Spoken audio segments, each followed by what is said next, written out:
BNP chairperson সাবেক প্রধানমন্ত্রী বেগম খালেদা জিয়া, তিনি জাতিকে তিনবার নির্বাচিত প্রধানমন্ত্রী হিসাবে নেতৃত্ব দিয়েছেন।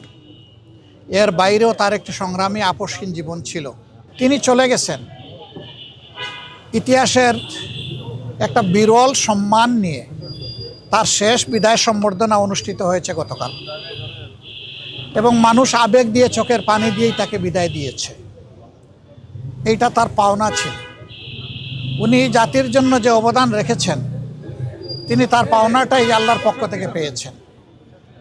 তার এই পাওনা দেখে আমরাও অনুপ্রাণিত হই।